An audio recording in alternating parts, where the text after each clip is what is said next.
Hello बच्चों, कैसे हो आप सब? एकदम मस्त। I welcome you all in the Drishya batch of the class 11 physics.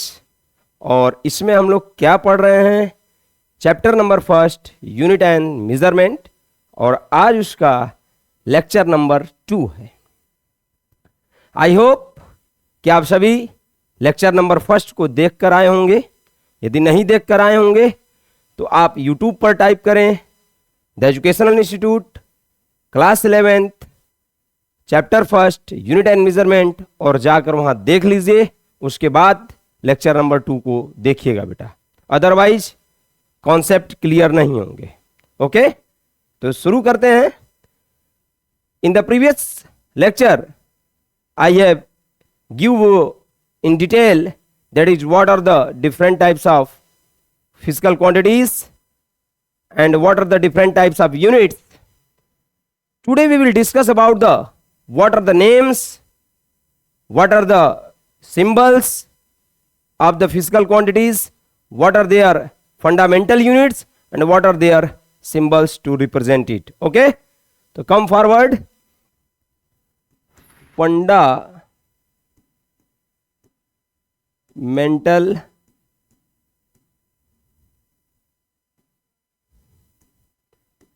quantity,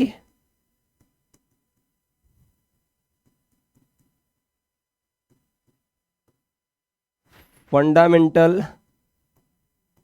unit, एक minute sorry, fundamental quantity, symbol, fundamental unit and बेटा सिंबल। ओके, तो हमने बताया था जो है कि एसआई सिस्टम के बेनिफिट्स में कि there are 7 + 2 as a total 9 fundamental units है। We will discuss here one by one. First is the length, second one mass, third one बेटा time, fourth electric current, fifth temperature, sixth amount of substance, okay, and 7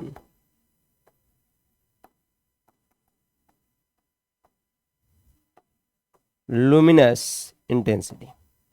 okay, length, ये 7 fundamental quantities है बेटा। क्यों? क्योंकि ये basic है and they are not depending on any other physical quantities. Length को represent करने के लिए सिंबल का यूज किया गया बेटा कैपिटल एल।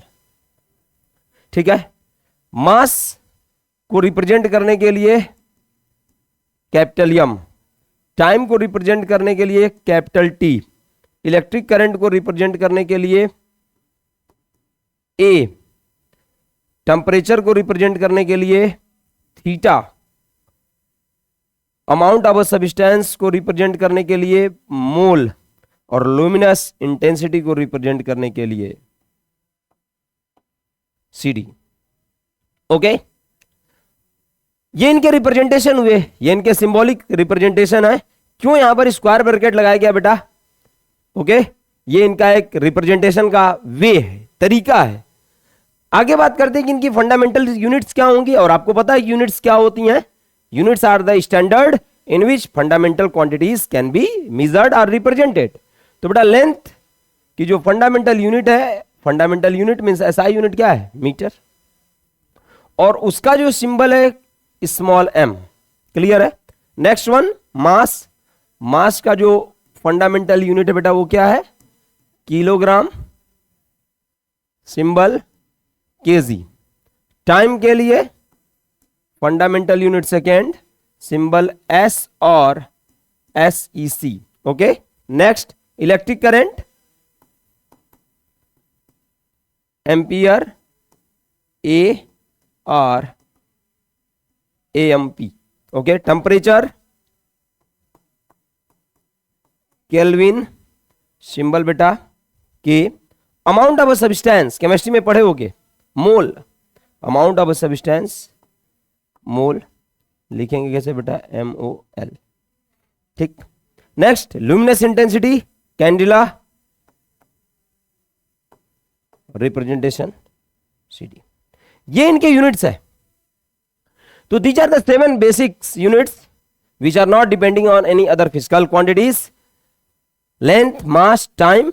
और ये जो लेंथ, मास और टाइम है बेटा, ये सबसे ज्यादा इंपॉर्टेंट है, ये सबसे ज्यादा इंपॉर्टेंट है। Okay, next electric current, temperature, amount of substance, luminous intensity, these are as a total 7। इनके यूनिट्स भी आप जान गए, metre, kilogram, second, ampere, kelvin, mole and candela. बात करो कि लुमिनस इंटेंसिटी सर क्या होती है? यदि कोई घर के अंदर लाइट जल रही है और जब लाइट जल रही है तो उसकी चमक कितनी होती है? Intensity, amount of energy per unit area पर सेकेंड कितनी वहां से डिलीवर हो रही है, उस केस में हम लोग उसको क्या बोलते हैं, उस चमक की जो है एनर्जी को पर यूनिट एरिया पर सेकेंड, लुमिनस इंटेंसिटी बेटा। ओके, अब बात करोगे जो है कि सर ये तो 7 है, नेक्स्ट 2 कौन से थे? तो ये जो 7 फंडामेंटल क्वांटिटीज बनी जब हमारा एसआई सिस्टम 1971 में बना, तो उस समय बन चुके थे ये 7, लेकिन जो 2 मोर फंडामेंटल यूनिट्स या 2 मोर फंडामेंटल जो क्वांटिटीज को ऐड किया गया, वो किया गया बेटा 1975 में। वो क्या क्या थी? वो था बेटा पहला प्लेन एंगल और सेकेंड वन था सॉलिड एंगल। ओके, तो प्लेन एंगल नंबर 8 और solid angle number 9। Plane angle को रिप्रेजेंट करने का जो तरीका था बेटा, उसका सिंबलिक रिप्रेजेंटेशन कुछ नहीं था, उसका यूनिट था बेटा जो है रेडियन, जिसको आप RAD से रिप्रेजेंट करते थे। किससे रिप्रेजेंट करते थे? RAD से। Okay, next solid angle, solid angle का जो फंडामेंटल यूनिट था वो था स्टेरेडियन और उसको रिप्रेजेंट करते थे बेटा SR से। ओके, अब कहोगे सर अंतर क्या है, प्लेन एंगल सॉलिड एंगल क्या अंतर है? तो आप जब प्लेन एंगल की हम बात करेंगे तो इसको हम बात करेंगे 2 डायमेंशनल में, 2D में। ओके, जब सॉलिड एंगल की बात करेंगे तो किसमें बात करेंगे बेटा हम लोग? 3D में। कैसे समझोगे? मान लीजिए कोई सर्कल है या कोई सर्कुलर आर्क है, ठीक, और ये इसका सेंटर, एक पॉइंट ये और एक पॉइंट ये, पॉइंट A, पॉइंट B और ये सेंटर, ये इसका रेडियस, ये आर्क लेंथ बेटा जो है S। ओके, तो ये जो एंगल सबटेंड हो रहा है सरकमफ्रेंस पर, कोई भी हम 2 पॉइंट ले रहे हैं, उस दोनों पॉइंट्स जो सेंटर ऑफ द सर्कल पे एंगल सबटेंड कर रहे हैं, that is called as normal plane angle. हमने एक सर्कल का एग्जांपल लिया, प्लेन के अंदर बहुत सारे फिगर्स बनेंगे, बहुत सारी ज्योमेट्रीज बनेंगी, उसमें हम लोग डिस्कस कर सकते हैं कि प्लेन एंगल किस किस वे में बनेंगे। लेकिन हमने एक बेसिक सा एग्जांपल लिया सर्कल का, कि सर्कल के सरकमफ्रेंस पे हमने कोई 2 पॉइंट लिया, उन दोनों पॉइंट को हमने जो है सेंटर से ज्वाइन किया, हमने देखा कि वो दोनों पॉइंट से जो सेंटर पर लाइन ड्रा हो रही है, जिसको हम लोग क्या बोलोगे, रेडियस, वो दोनों पॉइंट सेंटर पे कितना एंगल का फॉर्मेशन कर रहे हैं, उसको हम लोग क्या बोलेंगे बेटा? Plane angle. प्लेन एंगल होता क्या है? एंगल इक्वल टू फार्मूला होता है arc upon radius. This implies angle को रिप्रेजेंट कर रहे हैं थीटा से, आर्क लेंथ को किससे रिप्रेजेंट करते हैं? S से बेटा, और रेडियस R से। ये बन गया फार्मूला। लेकिन वहीं आप पूछोगे कि सर जो है सॉलिड एंगल की हम बात कैसे करेंगे, कैसे समझेंगे what is the solid angle? तो सॉलिड एंगल की बात बेटा हम लोग 3D में करते हैं। सॉलिड एंगल की बात हम लोग 3D में करते हैं। 3D में कैसे करेंगे? आप सब लोग आइसक्रीम खाए होगे, कोन वाला, सबको पसंद होता है कोन वाला आइसक्रीम, है ना, और खास करके लड़कियों को और ज्यादा। ओके, देखो बेटा जो है, तो जब कोन वाले आइसक्रीम की हम बात करेंगे तो ये तो 3 डायमेंशनल शेप होता है, और ऊपर ये स्ट्रक्चर, ये स्ट्रक्चर, तो ये दोनों जो है, ये क्या है? सर्कुलर शेप है। ये क्या है? सर्कुलर शेप है। इसका मान लो एरिया क्या है? A। इसका एरिया क्या है? A। और ये क्या है? उस सर्कुलर फ्रेम का जो कनेक्शन है कॉमन पॉइंट O पे, उनकी डिस्टेंस है, और ये दोनों इक्वल होंगे R। ओके, अब देखो, तो ये जो दोनों, ये OPOQ, पी और क्यू जो मीट कर रहे हैं ओ पर, उसकी लेंथ कितनी है आर। तो 3D में आप जब देखोगे तो ये जो यहां पर एंगल का फॉर्मेशन हो रहा है बेटा, यहां पर एंगल का जो फॉर्मेशन हो रहा है वही क्या है, सॉलिड एंगल है। इसको हम लोग ओमेगा से रिप्रेजेंट करते हैं। किससे रिप्रेजेंट करते हैं, ओमेगा से। तो क्या हो जाएगा, सॉलिड एंगल इक्वल टू क्या होगा इसका फॉर्मूला बेटा, ये एरिया अपन रेडियस का square. This implies ohm equal to A upon R square.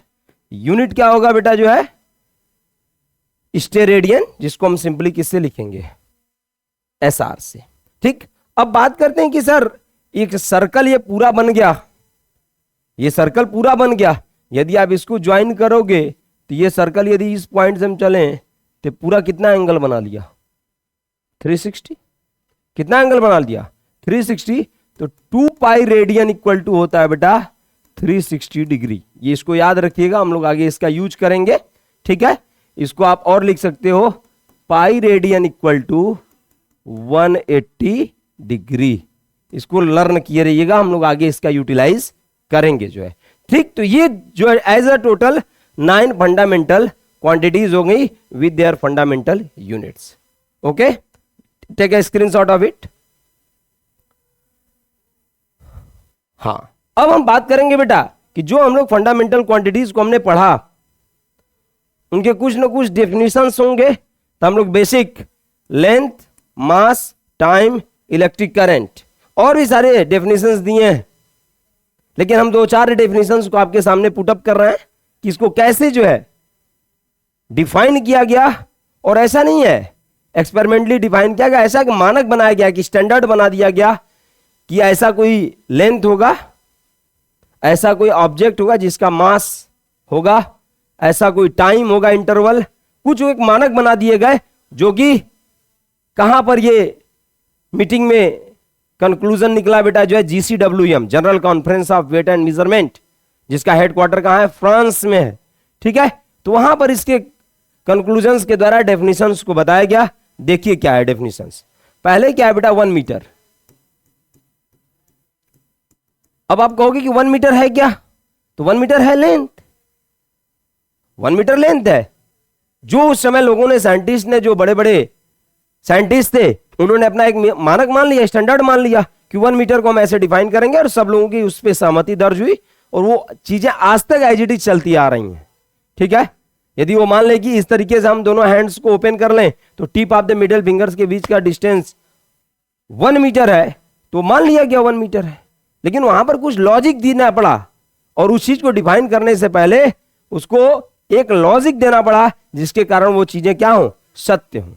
तो ये जो डेफिनेशन है, आपको पता है कि speed of light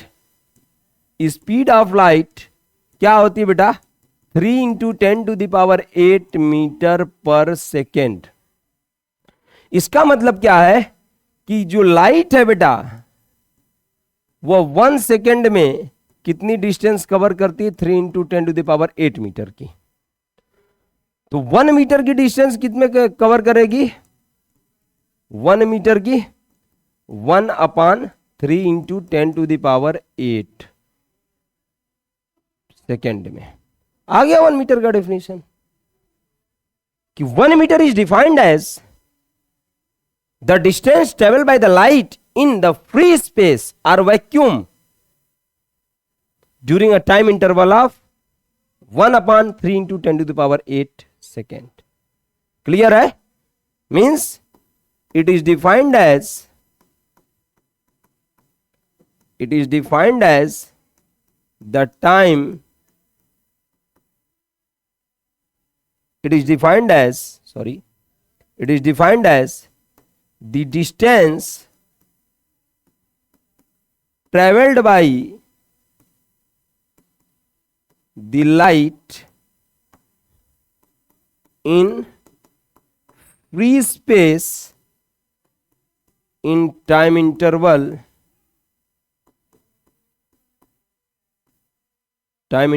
of 1/3 × 10⁸ second. Simple सा डेफिनेशन, मजा आ गया होगा एकदम। कह रहे यार अब तक तो हम भी चीज बता सकते थे, हमको भी वहां बैठना चाहिए था जो है GCWM में एक साइंटिस्ट के तौर पे, ठीक है। लेकिन हाँ, उस समय चीजें हम उतने परिपक्व नहीं हुए होते।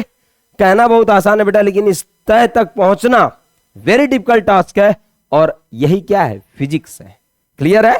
तो देखिए स्पीड ऑफ लाइट क्या है बेटा, 3 इंटू 10⁸ मीटर पर सेकेंड। लाइट 1 सेकेंड में कितनी डिस्टेंस ट्रेवल कर रही, 3 इंटू 10⁸ मीटर। तो 1 मीटर कितने टाइम में ट्रेवल करेगी, 1/3 इंटू 10⁸ सेकेंड। तो क्या बन गया एक डिफिनेशन 1 मीटर का, it is defined as the distance travelled by the light in the free space. और फ्री स्पेस को आप दूसरे वे में क्या कहते हो, vacuum. Vacuum in time interval of 1/3 into 10⁸ second. Clear है? Okay, take a screenshot of it. Next बेटा, मास। मास को कैसे डिफाइन किया गया, मास को डिफाइन कैसे किया बेटा, एक सिलेंडर लिया गया,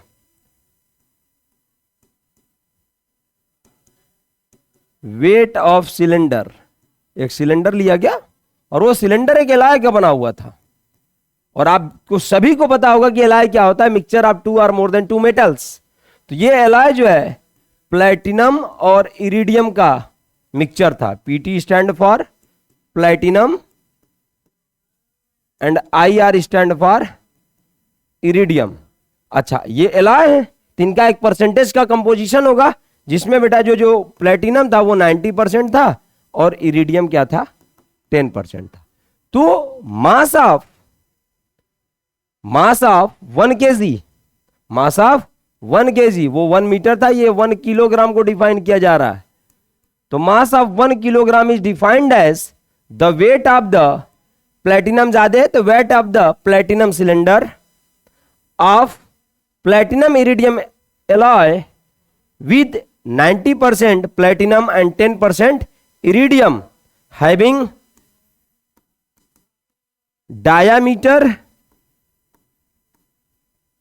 and length same। और वो किसके बराबर बताया गया बेटा, 3.2 सेंटीमीटर के।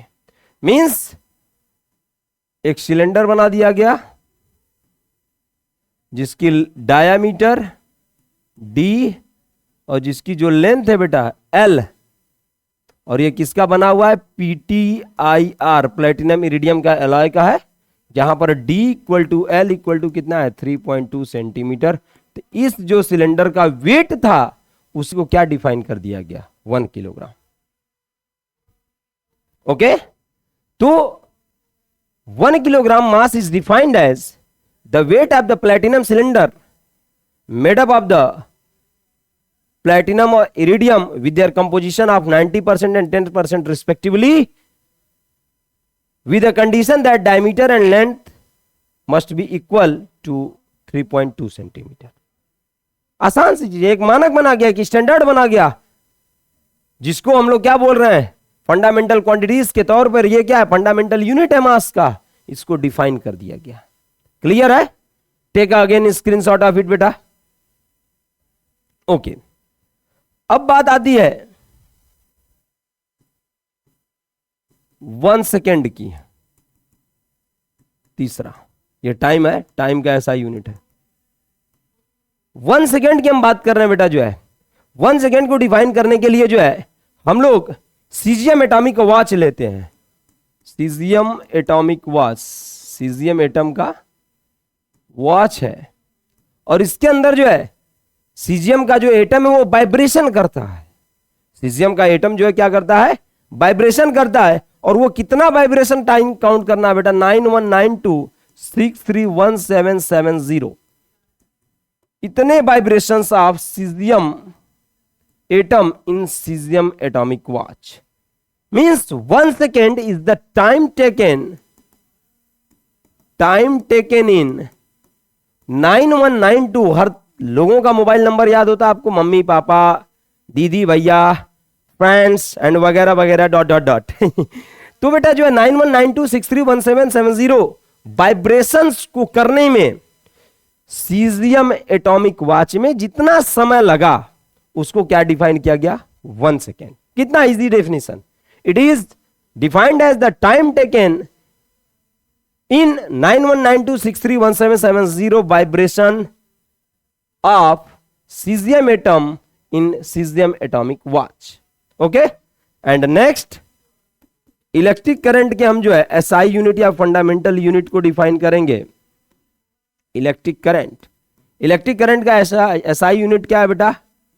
एम्पियर, जिसको हम लोग अब जा रहे हैं डिफाइन करने 1 एम्पियर. ओके, अब क्या है जो है कि जब आप क्लास 12th में जाओगे तो एक फार्मूला पढ़ोगे मैग्नेटिक फोर्स के related, mu naught upon 2 pi I1 I2 by R. ठीक है, तो mu naught upon 2 pi I1 I2 by R जब फार्मूले को पढ़ोगे वहां पर, तो वहां पर डेफिनेशन क्या बनेगा जो है कि यदि बेटा जो है हम I1 equal to I2 equal to 1 ampere कर दें, R इक्वल टू 1 मीटर कर दें, म्यू नॉट की वैल्यू होती है 4 pi into 10 to the power -7. ठीक है, 2 पाई कांस्टेंट है तो F इक्वल टू क्या हो जाएगा? 4 pi into 10 to the power -7 upon 2 pi. Okay, 1 into 1 upon 1 का स्क्वायर, सॉरी स्क्वायर नहीं होगा, 1 से 1 गया, 2 पाई से ये गया, मतलब कि F equal to 2 into 10 to the power -7 newton. हो गया काम. क्या डिफाइन किया गया बेटा इलेक्ट्रिक करंट को? कि क्लास 10th में आप मैग्नेटिक इफेक्ट आप इलेक्ट्रिक करंट पढ़ चुके होंगे कि जब किसी कंडक्टर से करंट फ्लो होती है तो मैग्नेटिक फील्ड भी उसके अराउंड क्या होती है? प्रोड्यूस होती है. ठीक है, इतना अच्छा सा तो कॉन्सेप्ट है, पढ़ के भी आए हो, यहां रिलेट भी हो रही है, और इसी चीज को हम लोग 12th में थोड़े से डिटेल में पढ़ेंगे. तो क्या कहा है 1 एम्पियर को डिफाइन करने के लिए? 2 infinitely long straight current carrying conductor लिए गए. 2 infinitely long straight current carrying conductor लिए गए, जिनसे करंट जो है I1 I2 फ्लो कर रही थी in the same direction. Okay, इन दोनों के बीच का जो डिस्टेंस था, सेपरेशन था बेटा, वो कितना था? 1 मीटर, जिसको आप फार्मूले में किससे दिखा रहे हो? R से. ठीक है, ये कहां रखे गए हैं? फ्री स्पेस में. फ्री स्पेस में. ठीक है, क्या कहा गया कि if 2 long straight current carrying conductors of infinite length are placed in a free space by 1 metre apart. 1 metre apart है, दोनों के बीच की दूरी कितनी है? 1 metre. Such that on flowing equal amount of current through them, हमें नहीं पता करंट के बारे में कोई जानकारी, on flowing equal amount of current through them such that the magnetic force of attraction or repulsion between the conductors number first and second is 2 into 10 to the power -7 Newton over their 1 meter length. Per unit length 2 into 10 to the power -7 Newton का जो है यदि magnetic force of attraction और repulsion इन दोनों conductors के बीच में लग रहा है, तो वो जो दोनों इक्वल अमाउंट के करंट फ्लो कराए गए थे वो क्या कहे जाएंगे बेटा? 1 एम्पियर. क्लियर हो गया होगा, हमको समझ में आ रहा है कि यहां पर भी आप देखो कि I1 I2 को 1 रखे थे तो फोर्स कितना आया था? 2 into 10 to the power -7 newton. Formula तो पता था, धीरे धीरे चीजों को बाद में डिस्कवरी की गई, लेकिन डिफाइन किस वे में किया गया कि there are 2 straight infinitely long current carrying conductor are kept 1 meter apart in the free space and on flowing equal amount of current through them such that the magnetic force of attraction or repulsion between them is 2 into 10 to the power -7 Newton over their 1 meter length. Then the current flowing through them is called as what? 1 ampere. ये नहीं कि जो मन में आया 2 ampere कह दिए, 3 ampere कह दिया, ऐसा नहीं बेटा. ओके, उसको हम लोग क्या डिफाइन करेंगे? 1 एम्पियर. मजा आया? मजा आया होगा एकदम कि यार इतनी आसान सी चीजें हैं और इस डिफिनेशन को तो मिनटों में याद कर लिए. 1 किलोग्राम क्या है, 1 मीटर क्या है, 1 सेकेंड तो मोबाइल नंबर था अपनी दोस्त का, और इलेक्ट्रिक करंट तो यूं यूं यूं याद हो गया. ठीक है, तो ये कुछ फंडामेंटल यूनिट्स थे जिनको डिफाइन किया गया। अब हम लोग आगे की तरफ बढ़ेंगे बेटा जो है, जिसके अंदर हम लोग पढ़ेंगे डायमेंशनल एनालिसिस। डायमेंशनल एनालिसिस के बारे में बात करेंगे हम लोग आज। वो इस चैप्टर का एक इंपॉर्टेंट टॉपिक है। तो हम लोग आगे चल रहे हैं और topic number next, dimensional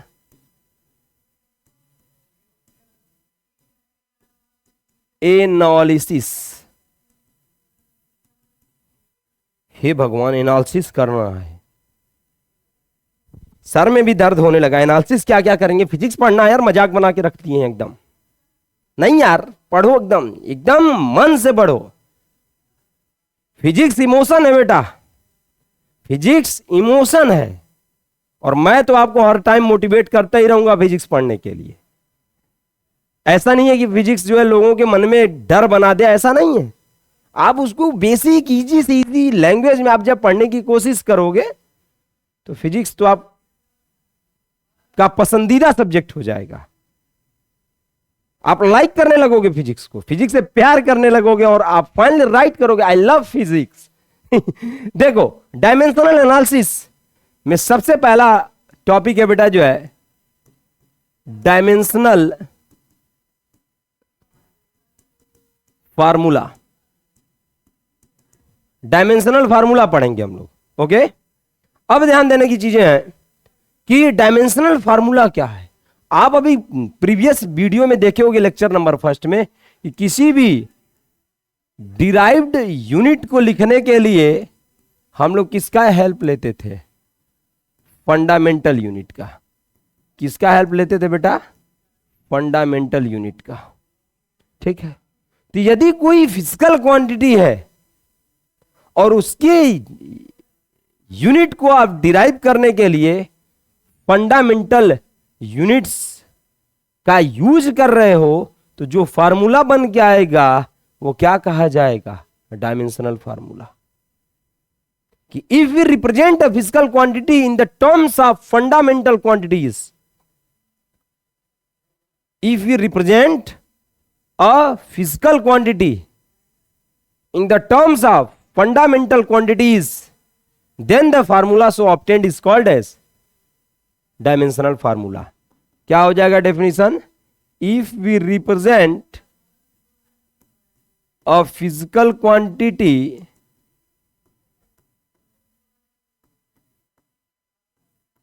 in the terms of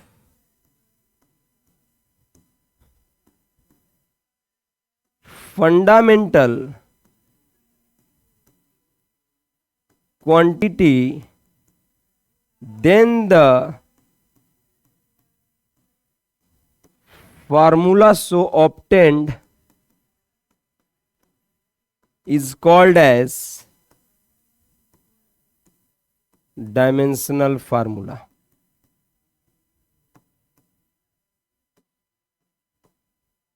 okay कितना आसान सा चीज है बेटा।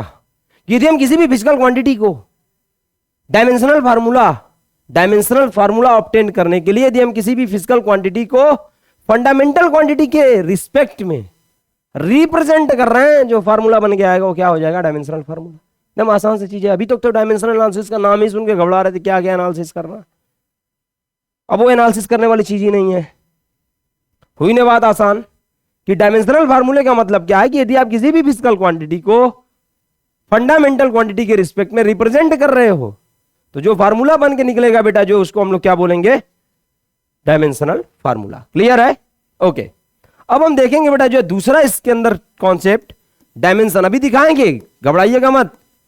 डायमेंशन, डायमेंशनल फार्मूला, डायमेंशन, ये क्या चल रहा है?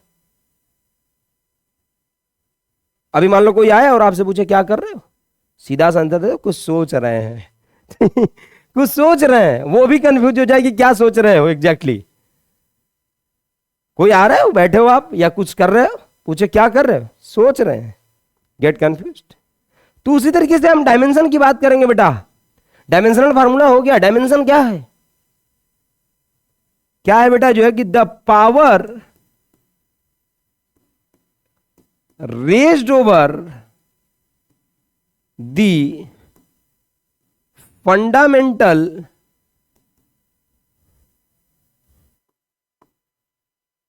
quantities in the dimensional formula is called as dimensions. क्या बोला हमने बेटा, जो है the power raised over the fundamental quantity in the dimensional formula is called as dimension.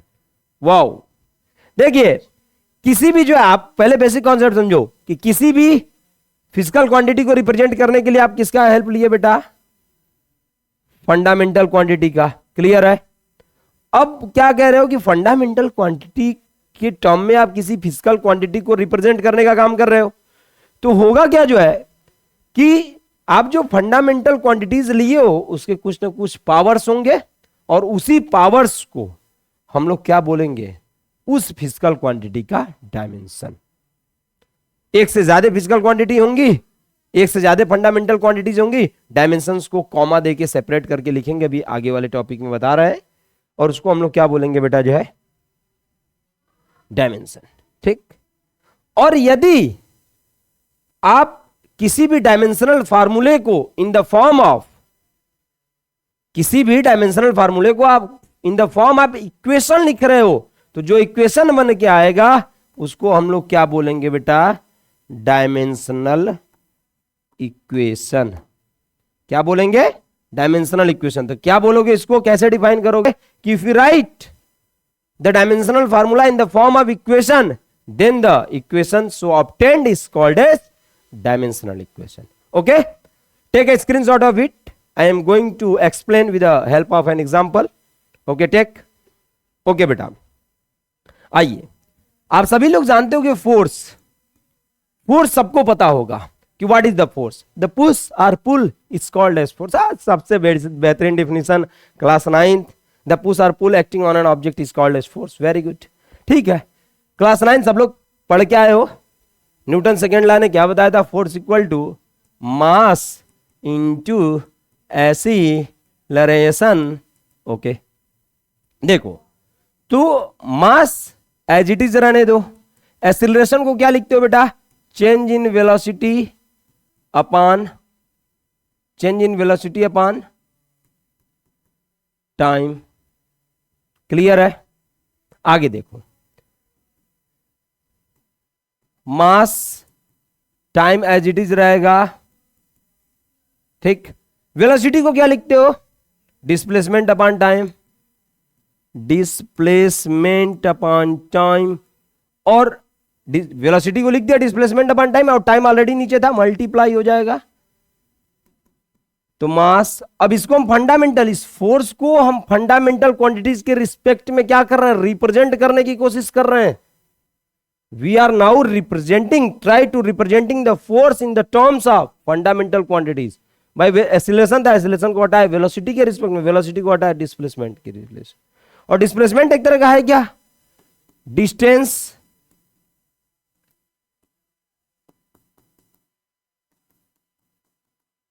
और यदि आप डिस्टेंस लिख रहे हो, और डिस्टेंस या डिस्प्लेसमेंट वो एक तरह का क्या है बेटा, लेंथ अपॉन टाइम का, टाइम इंटू टाइम. अब इसको फंडामेंटल यूनिट्स के रिस्पेक्ट में रिप्रेजेंट कर दो सिंबल्स के फॉर्म में. तो एम को क्या लिखे थे, कैपिटल एम. एल को क्या लिखे थे बेटा, एल लेंथ को, टाइम को टी और टी, और इधर क्या आ जाएगा, फोर्स. ठीक. तो नेक्स्ट लाइन में इधर क्या हो जाएगा, फोर्स इक्वल टू, सबको एक साथ ब्रैकेट में ले लो, एम ऊपर, एम और एल एक साथ हो गए, बचा क्या, टी का square. Force equal to M L T power -2 हो जाएगा, ऊपर जाएगा. तो ये जो एम एल टी -2 आया है, मीन्स आप कहीं ना कहीं फोर्स को मास, लेंथ और टाइम, जिसको हम लोगों ने क्या बोला था, फंडामेंटल क्वांटिटीज के रिस्पेक्ट में रिप्रेजेंट कर दिया. जो फार्मूला बन के आया बेटा, उसको हम लोग क्या बोलेंगे, dimensional formula of force. Dimensional formula of force. Clear है सबको कि हमने क्या किया बेटा कि फोर्स को इन the terms of mass, length and time, जो कि क्या है फंडामेंटल क्वांटिटीज हैं, उसके रिस्पेक्ट में हम लोग क्या किए, रिप्रेजेंट कर दिए। जो हमारा फार्मूला बन के आया उसको हम लोग क्या बोलेंगे, डायमेंशनल फार्मूला। क्लियर है? आगे अब देखो बेटा, जो है कहोगे कि सर जो है डायमेंशन को एक्सप्रेस करिए, कि सर डायमेंशन क्या होगा, तो डायमेंशन को एक्सप्रेस कैसे करेंगे बेटा, इसके अंदर जो फंडामेंटल क्वांटिटीज हैं क्या क्या है, m है, l है, t के पावर -2 है। ठीक, तो m का पावर कितना है बेटा 1, l का पावर 1 और t का पावर कितना है -2। तो इसको जब हम स्क्वायर ब्रैकेट के टर्म्स में लिखेंगे, स्क्वायर ब्रैकेट में m का पावर, फिर l का पावर 1, फिर टाइम का पावर -2, तो ये जो बन के आएगा वो क्या हो जाएगा, डायमेंशंस ऑफ फोर्स। क्लियर है? वही फार्मूला हम लोगों ने, वही डेफिनेशन पढ़ा है। क्या पढ़ा है बेटा कि the power raised over the fundamental quantities in the dimensional formula is called as dimension. तो यही तो था डायमेंशनल फार्मूला फोर्स का, mlt -2 था। उसके अंदर जो फंडामेंटल क्वांटिटीज के ऊपर पावर था, मास के ऊपर 1, लेंथ के ऊपर 1, टाइम के ऊपर -2, 1, 1, -2 क्या हो गया, डायमेंशन हो गया। अब कहोगे सर डायमेंशनल इक्वेशन क्या होगा, तो उसको राइट करने के लिए बेटा जो है यहां पर हम राइट कर देना है, यदि हम ऐसे लिख दें फोर्स इक्वल टू mlt -2, तो ये क्या बन गया, डायमेंशनल इक्वेशन। इक्वेशन के दो साइड, एक हो गया LHS और इधर वाला क्या हो गया बेटा RHS, और दो टर्म्स हैं separated by equality sign known as equation. तो आपने डायमेंशनल एनालिसिस में तीन चीजें पढ़ी। क्या क्या पढ़ा बेटा, जो है dimensional formula, dimension and last dimensional equation. Clear सभी को? किसी को दिक्कत? ओके, अब हम लोग आगे देखेंगे बेटा जो है कि डिफरेंट फिजिकल क्वांटिटीज के डायमेंशंस होंगे क्या। कुछ पहले डिफरेंट फिजिकल क्वांटिटीज के डायमेंशंस जो इंपॉर्टेंट है देख लें, उसके बाद हम लोग इसकी नेक्स्ट प्रॉपर्टीज पे मूव करेंगे। Take a screenshot of it. Okay, देखो dimensional formula of some physical quantity.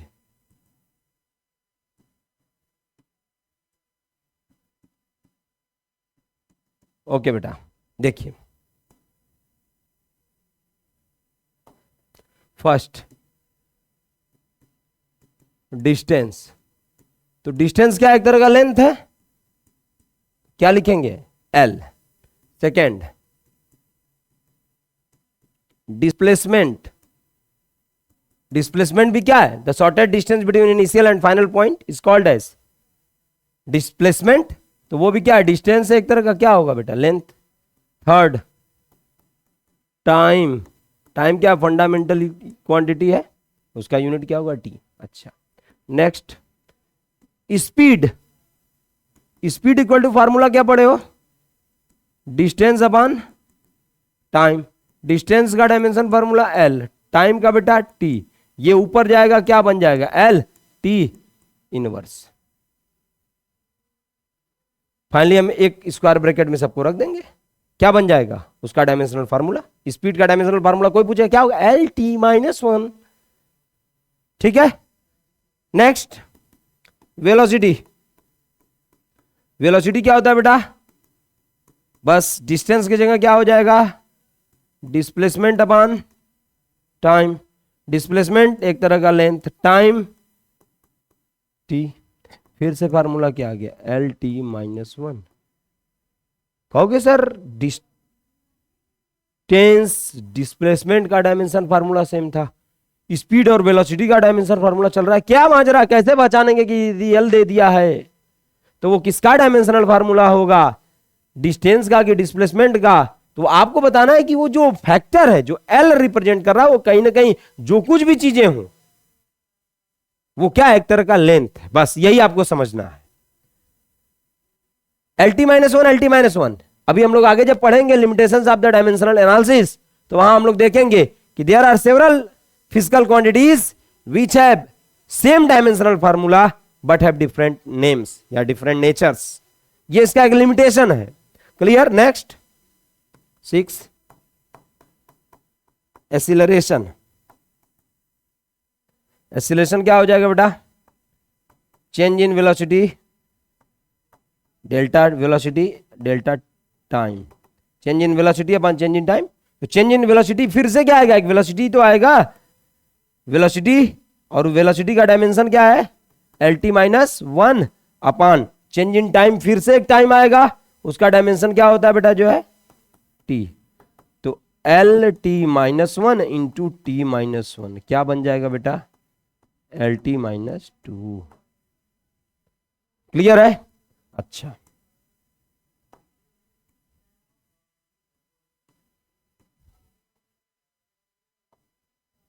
Next 6 7 momentum बेटा. मोमेंटम इक्वल टू क्या पढ़े हम लोग? Mass into velocity. Mass into velocity. तो मास क्या हो जाएगा? m. Velocity L T minus one क्या हो जाएगा? m L T minus one. 8 force. Force का डायमेंशन क्या हो जाएगा?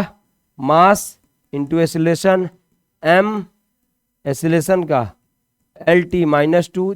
पीछे देखिए क्या बन के आ जाएगा? M L T minus two. और यही तो पढ़े थे. बात समझ में आ गई अब कि फोर्स का dimension formula M L T minus one हो गया. अरे sorry M L T minus two हो गया. एम ए वहां हम लोगों ने उतनी बड़ी प्रोसेस को लेके चला दिया पर इजी वे में. एम ए पता है, ए का डायमेंशनल फार्मूला पता है, मास का डायमेंशनल फार्मूला पता है. दोनों का डायमेंशनल फार्मूला रख दोगे बेटा, तुरंत हमें क्या पता चल जाएगा? फोर्स का डायमेंशनल फार्मूला. ठीक है, इतने का स्क्रीनशॉट लीजिए. ओके. अब हम लोग नेक्स्ट देखेंगे आगे. Next 9 angular force. Angular force. Angular force को हम लोग बोलते हैं बेटा जो है टॉर्क. एंगुलर फोर्स को क्या बोलते हैं? टॉर्क. रोटेशनल मोशन में हम लोग इसको पढ़ेंगे जो है. तो टॉर्क का फॉर्मूला होता है बेटा आर क्रॉस एफ. एफ क्या है? फोर्स. और ये है distance from the axis of rotation. कोई भी चीज है रोटेट कर रहे हैं उसको, कोई भी चीज है उसको रोटेट कर रहे हैं. एक फिक्स सेंटर होगा और उसके चारों तरफ हम क्या, या एक कोई रस्सी ले लें और उसको हम क्या कर रहे हैं? रोटेट कर रहे हैं, मूव करा रहे हैं. सर्कुलर पर रोटेशन हो रहा है उसका. तो यहां इस पेन से उसकी जो रस्सी होगी बॉब की, वो जो एक सर्कुलर पाथ में मूव कर रहा है, वही डिस्टेंस क्या हो जाएगा? आर. तो आर का एक तरह का लेंथ है डायमेंशनल फार्मूला एफ. अभी पढ़े हो M L T minus two. क्या हो जाएगा? एम. एल यहां है, एल यहां है. Base same, power should be added. L L L square T minus two. Clear बेटा? 10वां वर्क. वर्क इक्वल टू क्या होता है? Force into displacement. Force into displacement. Force क्या होता है? फोर्स का dimensional formula M L T minus two और डिस्प्लेसमेंट का एल. तो क्या हो जाएगा? M L two T minus two. वाह, लो फिर से आ गया M L two T minus two, M L two T minus two. अभी मत घबरा, अभी मत घबरा बेटा, अभी और चीजें आएंगी. नेक्स्ट देखिए काइनेटिक एनर्जी.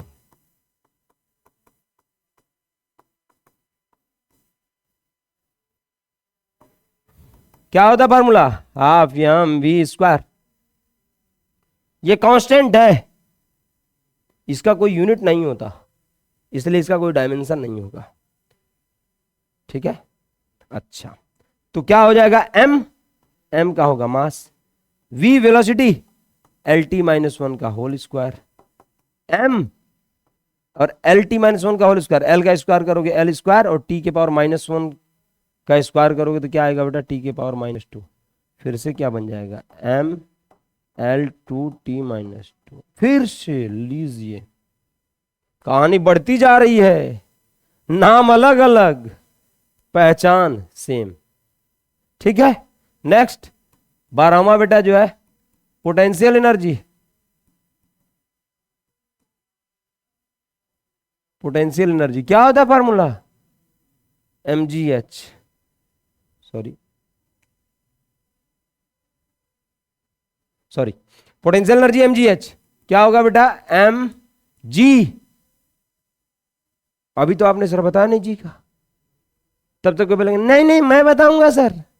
क्या होगा मेरे लाल, जी क्या है, एक्सीलरेशन ड्यू टू ग्रेविटी, और एक्सीलरेशन ड्यू टू ग्रेविटी है तो एक तरह का एक्सीलरेशन ही, और एक्सीलरेशन का भी डायमेंशनल फार्मूला पढ़ा है, क्या होता है LT माइनस टू, रख दो LT minus two. Height, height एक तरह का लेंथ, क्या हो जाएगा m L मिलेंगे L स्क्वायर T के पावर माइनस टू। ला फिर आ गया, मतलब अभी तुरंत तत्काल में 4 ऐसी फिजिकल क्वांटिटीज पढ़े जो कि क्या थे, अलग अलग थे, potential energy, kinetic energy, work, angular force, और इन चारों का डायमेंशन फार्मूला क्या था बेटा, सेम था। इन चारों का डायमेंशन फार्मूला सेम था। नेक्स्ट आओ 13, पावर, पावर इक्वल टू क्या होता, वर्क अपान टाइम। वर्क का dimension formula ml2t minus to. एकदम मजा आ रहा है सर, अब मत बताइए, नहीं 2-4 और बता दे। ml2t minus two into T ऊपर जाएगा -1, ठीक है। ml2 t की पावर -1 t की power -1, base same, power should be added -2 -1 t की पावर -3। क्लियर है। 14, pressure equal to force upon area, ठीक है, या थ्रस्ट अपॉन भी एरिया होता है। फोर्स का डायमेंशन बेटा mlt माइनस टू, एरिया का डायमेंशन, ये हुई ना बात, बताना पड़ेगा। 2 चीजें 1 मिनट देख लो। एरिया का dimensional formula, area equal to किसी का भी, बेसिक रेक्टेंगल का ले लो, होगा तो एरिया ही होगा, होगा तो एरिया ही होगा। तो एरिया ऑफ रेक्टेंगल मान लो क्या होता है, लेंथ इनटू ब्रेथ, और लेंथ क्या डायमेंशन फार्मूला L, ब्रेथ भी क्या है एक तरह का L, क्या हो जाएगा L स्क्वायर। वहीं दूसरी तरफ वॉल्यूम, वॉल्यूम क्या होगा, क्यूबाइड का मान लो लेंथ ब्रेथ इंटू हाइट, फिर से L एंड L, क्या हो जाएगा बेटा L क्यूब, ठीक है। ये नेक्स्ट ऐड कर लेंगे, ठीक है। एरिया का dimension formula L square, volume का डायमेंशन फार्मूला L क्यूब। आते हैं प्रीवियस पेज पे, हाँ कहां थे, एरिया L स्क्वायर। तो जब ऊपर ले जाओगे तो क्या बचेगा बेटा, ml t के पावर -2 इंटू L के पावर -2। तो L के पावर 1 और L के power -2, base same, power add होंगे तो 1 में से -2 जाएगा, क्या बचेगा -1, हो गया ml -1 t माइनस। स्क्रीनशॉट ले लीजिए इसका, ओके। 15, एंगल इक्वल टू क्या पढ़े हो अभी, आर्क अपान रेडियस, और आर्क एक तरह का होता क्या है, लेंथ, यही तो होता है arc, part of a circumference, arc length, circle के केस में तो लेंथ है और रेडियस भी लेंथ। ला खत्म, मतलब मास भी नहीं है इसमें, लेंथ भी नहीं है और टाइम भी नहीं। और हमने बताया था कि mlt, मास, लेंथ और टाइम, ये जो इंपॉर्टेंट फंडामेंटल फिजिकल क्वांटिटी है जिसका यूज हम लोग मैक्सिमम जगह पर करेंगे, ठीक। नेक्स्ट, रिफ्रैक्टिव इंडेक्स म्यू और n, और इसका फार्मूला तो सभी को पता होगा, अभी क्लास 10th का बोर्ड एग्जाम दे के आए हो। क्या होता है बेटा, speed of light in vacuum upon speed of light in medium. Speed of light change हो सकता है, लेकिन हम बात किसकी कर रहे हैं, ऊपर भी स्पीड है और नीचे भी स्पीड है, यूनिट क्या होगी, सेम। डायमेंशन फार्मूला क्या होगा, same, LT minus one, LT minus one, LT minus one से LT माइनस वन हुआ खल्लास, बचा क्या, m power 0 L power 0 T power. तो ऐसी भी फिजिकल क्वांटिटी हैं जिनके पास कोई डायमेंशन नहीं होता है। ये फिजिकल क्वांटिटी है, वेरिएबल्स हैं, वेरी करते हैं, बट इनके पास कोई डायमेंशनल फार्मूला नहीं है इनका, इसलिए इनको हम लोग बोलते हैं बेटा नॉन डायमेंशनल वेरिएबल्स। इसलिए इसको हम लोग क्या बोलते हैं? Non dimensional variables. ये कहानी हुई, ये बेसिक हमारे जो है फिजिकल क्वांटिटीज थे। एक और हम लोग देख लें जो है next, viscous force. Viscous force F equal to होता है बेटा 6 pi eta R V, formula होता है, अभी पढ़ोगे क्लास 11th में। तो ये जो विस्कस फोर्स है, ये जो N है, हमें इसका डायमेंशन फार्मूला निकालना है, जिसको हम लोग क्या बोलते हैं? Coefficient of viscosity. तो यहां से क्या हो जाएगा? Eta equal to F upon 6 pi r into V. तो डायमेंशन फार्मूला हमें नीटा का निकालना है, तो रख दीजिए जितने भी फिजिकल क्वांटिटीज हैं। F का क्या होगा? MLT माइनस 2, 6 पाई का होगा नहीं, R एक तरह का रेडियस है, लेंथ, और V क्या है? Velocity, LT minus 1। सबको ऊपर ले जाइए, MLT माइनस 2 इंटू L ऊपर जाएगा L इनवर्स, ये L जाएगा L इनवर्स, और T के पावर माइनस 1 ऊपर जाएगा T। क्या हो जाएगा बेटा? एक L इनवर्स एक L इनवर्स मरा, तो बचा ML माइनस 1, T के पावर माइनस 2 है और इंटू T है, तो एक पावर ये भी खत्म हो जाएगा, ML माइनस 1 T माइनस 1। मतलब कोफिशिएंट ऑफ विस्कोसिटी का जो डायमेंशनल फार्मूला है वो आ गया बेटा ML minus 1 T minus 1। Screenshot ले लीजिए। ओके, तो आज आप देखो, आज आपने क्या जाना जो है कि डिफरेंट टाइप्स के जो फंडामेंटल क्वांटिटीज थी उनके रिप्रेजेंटेशन के लिए क्या क्या सिंबल्स यूज किए गए। उसके बाद फिर हम लोगों ने जाना कि जो है उस फंडामेंटल क्वांटिटीज का फंडामेंटल यूनिट्स क्या है, उसके रिप्रेजेंटेशन के लिए क्या क्या हम सिंबल्स यूज करेंगे। डायमेंशनल एनालिसिस पढ़े, क्या पढ़े? Dimensional analysis. और डायमेंशनल एनालिसिस के तत्पश्चात आपने पढ़ा डायमेंशनल फार्मूला, डायमेंशंस और डायमेंशनल इक्वेशन। ओके, अब कहानी आती बेटा, मान लो कोई आपसे पूछ दिया कि कोफिशिएंट ऑफ विस्कोसिटी का डायमेंशंस क्या क्या, तो क्या लिखोगे? Dimensions of eta equal to क्या हो जाएगा? M मास लेंथ टाइम, तीन फंडामेंटल क्वांटिटीज हैं, क्या हो जाएगा? मास के ऊपर पावर 1, L के पावर -1, और नेक्स्ट बेटा जो है T के पावर -1। मतलब ये इसका क्या हो गया? डायमेंशन हो गया। क्लियर है? अब हमारा जो अगला टॉपिक है बेटा जो है वो एप्लीकेशंस है इस डायमेंशनल एनालिसिस के या इस डायमेंशनल फार्मूलेस के।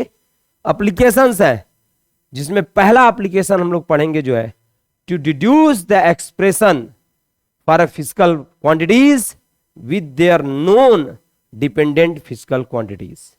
मींस उनकी किस अदर फिजिकल क्वांटिटीज पे डिपेंडेंसी है, उसके रिलेशन को, उसके एक्सप्रेशन को हम लोग क्या करेंगे? फाइंड आउट करने का काम करेंगे। तो वो हमारा एप्लीकेशन ऑफ नेक्स्ट हेडिंग है बेटा, application of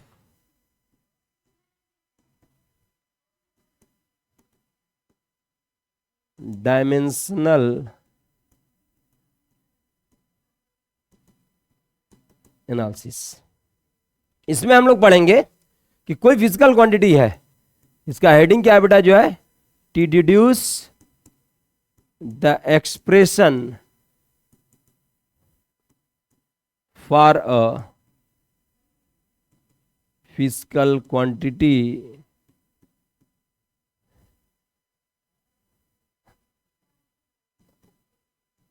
on the basis of their known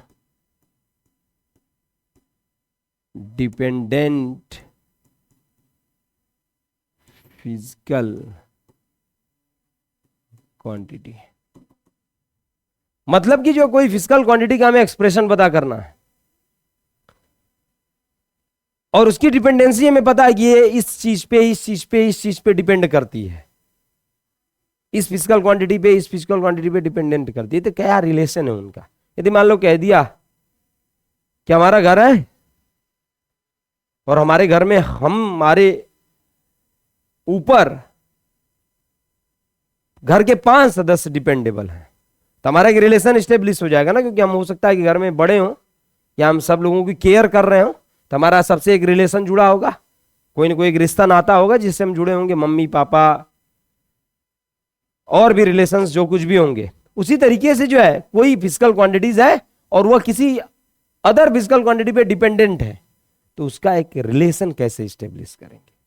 इसके लिए हम करते क्या है बेटा कि जो फिजिकल क्वांटिटी है, जो मेन फिजिकल क्वांटिटी है ये एक्स, और वह किस किस अदर फिजिकल क्वांटिटी पे पी क्यू आर पे डिपेंड हो रही है,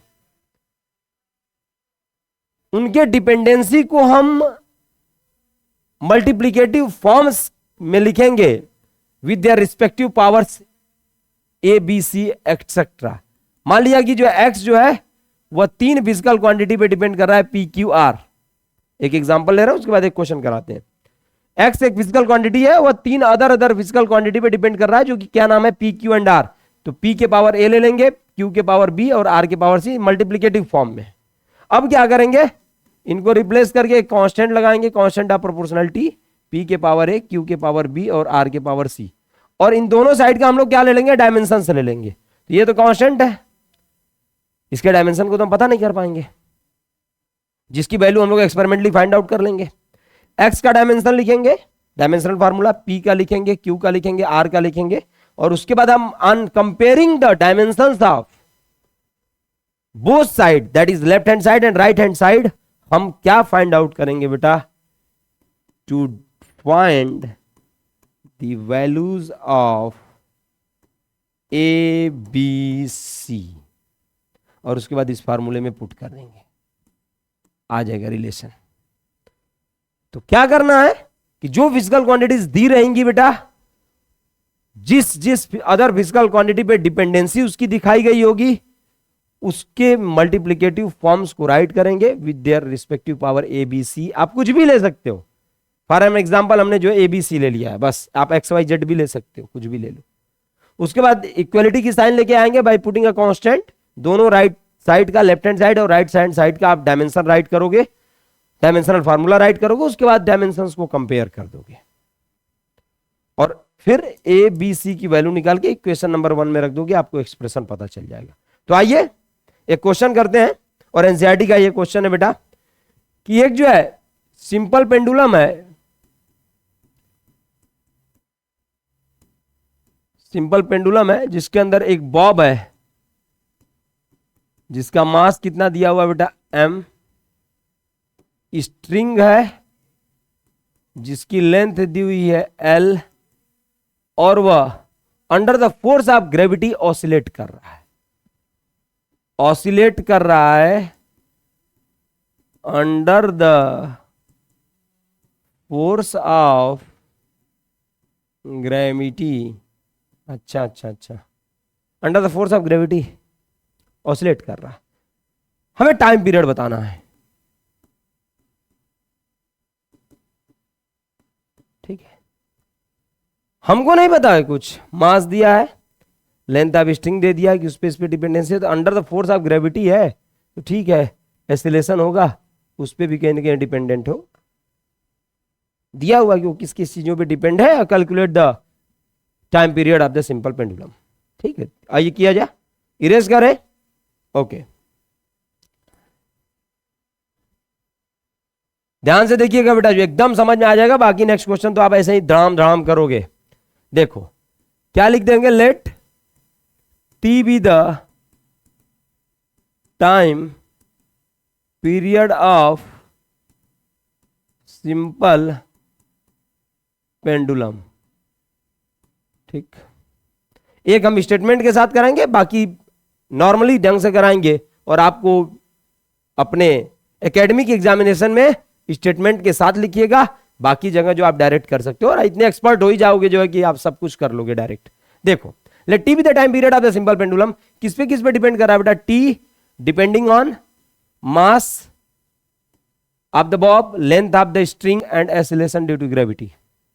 यही 3 फैक्टर्स दिया था। मास पे डिपेंड कर रहा है, लेंथ ऑफ द स्ट्रिंग पे डिपेंड कर रहा है, और जो है एक्सीलरेशन ड्यू टू ग्रेविटी पे डिपेंड कर रहा है। तो हमने क्या बताया था अभी प्रीवियस टॉपिक के अंदर कि कैसे हमें करना है, इनके ऊपर पावर से ले लेंगे ए बी और सी। ठीक, नेक्स्ट हमारा क्या प्रोसेस होगा, इस प्रोपोर्शनलिटी साइन को हटाओगे, क्या हो जाएगा, के कांस्टेंट आ जाएगा, एम के पावर ए, एल के पावर बी, जी के power C. Equation number first where K is the constant of proportionality which can be determined experimentally determine होगी बेटा उसकी वैल्यू। ठीक है, देखिए समझ में आ रहा बच्चों, ऐसा तो नहीं है ना कि बहुत जल्दी पढ़ा रहे हैं। ठीक है, कोशिश करिए, you are the student of the class 11th और आपके अंदर एनर्जी है, आपके अंदर एनर्जी है हर एक चीज को हासिल करने की। ठीक है, बोर नहीं होना है, फिजिक्स की क्लास है, इमोशंस जग रहे होंगे आपके अंदर।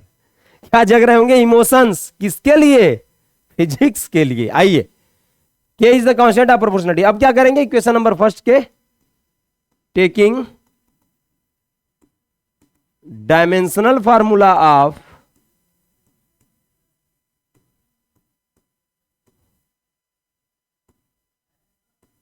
बोथ साइड्स वी गेट, क्या हो जाएगा बेटा, जो है टी का डायमेंशन अभी बताएं क्या था, टी, के का डायमेंशन नहीं पता, लेना भी नहीं है, के कांस्टेंट है नहीं लेंगे, मास एम के पावर ए, एल लेंथ है power B, G acceleration L T minus two power C, next line T equal to M to the power A, L to the power B, L to the power C, T to the power minus two C. Okay, देखिए बेटा सबको एक साथ ले लो, T equal to M नहीं है कोई साथ में, अकेला रहेगा सिंगल सेट, एल के पावर, एल के बेस से मैं पावर अलग अलग है, एल के पावर बी प्लस सी और टी के पावर माइनस टू सी।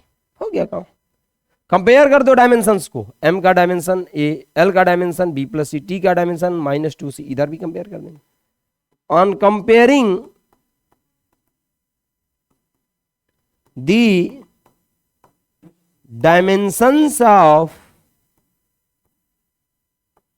both sides हम पाते हैं वी गेट देखो m का डायमेंशन क्या है बेटा, a, इधर m है, ध्यान दीजिएगा यही गलती करते हैं बच्चे, इधर m के पावर कितना है a, उधर m है ही नहीं, m है ही नहीं, m नहीं मतलब m का पावर क्या होगा, 0। क्यों होगा, क्योंकि t को क्या लिख सकते हो, इंटू 1, t के power 1 into M to the power 0, और किसी भी नंबर के पावर 0 इक्वल टू क्या होता है 1, मतलब m के पावर क्या है 0, तो m के पावर इधर a और इधर m के पावर 0। ठीक, देखो तो क्या हो जाएगा बेटा, a इक्वल टू 0, एक वैल्यू आ गई। अच्छा, दूसरी वैल्यू l के पावर b प्लस सी, इधर l है नहीं है, फिर वही काम। तो जो फिजिकल क्वांटिटी या जो fundamental quantity left hand side में नहीं होगी उसका डायमेंशन क्या मानेंगे, 0 होगी तो कंपेयर करेंगे, तो l नहीं है तो b प्लस सी की वैल्यू 0। अच्छा, नेक्स्ट t के पावर माइनस टू सी, तो t के पावर माइनस टू सी, और इधर t कितना है पावर 1 इक्वल टू 1, तो यहां से क्या निकल जाएगा बेटा, c इक्वल टू माइनस 1/2।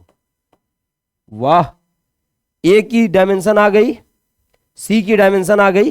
अब हम बात करें बेटा इस, ये इक्वेशन बचा क्योंकि हमें पता किसका करना है, b का, तो b का पता करने के लिए c की वैल्यू रख दो, तो हो जाएगा since b plus C equal to 0, b plus C की वैल्यू कितनी आई है बेटा, -1/2 equal to 0, this implies b minus 1/2 equal to 0, b equal to 1/2 आ गई। जितने भी वेरिएबल्स थे ए बी सी, उन सारी की वैल्यूज क्या हुई, आ गई। इसको उठा के हम कहां रख देंगे, इक्वेशन फर्स्ट में। तो using A B and C in equation first, क्या हो जाएगा बेटा, t equal to K m के पावर 0, a है, a की वैल्यू 0, l के पावर b, l के पावर b की वैल्यू 1/2 और t के पावर g के पावर c की वैल्यू कितनी आई है -1/2। तो क्या हो जाएगा t equal to k, m के पावर 0 की वैल्यू 1, l के पावर 1/2, g के पावर -1/2 है, g के पावर 1/2 को नीचे लेके आओगे, t इक्वल टू k और l अपान जी के पावर 1/2 लिख सकते हो बेटा। इसको क्या लिख दोगे फाइनली, k इंटू √l/g। तो हमारा फाइनल एक्सप्रेशन क्या आ गया, फाइनल एक्सप्रेशन क्या आ गया, t equal to k √l/g। यही डिपेंडेंसी है कि जो time period of the simple pendulum था वो सिर्फ किसके ऊपर डिपेंड कर रहा था, रियल में लेंथ ऑफ द स्ट्रिंग और एसिलेशन ड्यू टू ग्रेविटी, न कि मास पे कर रहा था। तो जो भी ऐसी डिपेंडेंसी होंगी, हमें पता है, हम एज्यूम कर रहे हैं जिस चीज की डिपेंडेंसी नहीं होगी वो ऑलरेडी उस एक्सप्रेशन में चीज आएगी ही नहीं। अब कहोगे सर के की वैल्यू, तो के की वैल्यू आप एक्सपेरिमेंटली फाइंड आउट होगा, ना कि मैथमेटिकली। तो एक्सपेरिमेंटली के की वैल्यू आई है, के इक्वल टू 2π आप रख दोगे यहां पर, तो क्या हो जाएगा, t equal to 2π √l/g। Okay, screenshot ले लीजिए। तो बहुत सिंपल सा कॉन्सेप्ट था, एक एप्लीकेशन हम लोग पढ़े, उसके एक क्वेश्चंस को पढ़े हैं। अभी हम लोग नेक्स्ट लेक्चर में जो है इससे रिलेटेड और भी क्वेश्चंस पढ़ेंगे और इसके और एप्लीकेशंस के बारे में जानेंगे बेटा। तो हम समझ सकते हैं कि आज की क्लास आपको बहुत अच्छी लगी होगी। फिर मिलेंगे हम लोग नेक्स्ट क्लास में, तब तक के लिए बाय बाय, टेक केयर बेटा, हैव अ नाइस डे।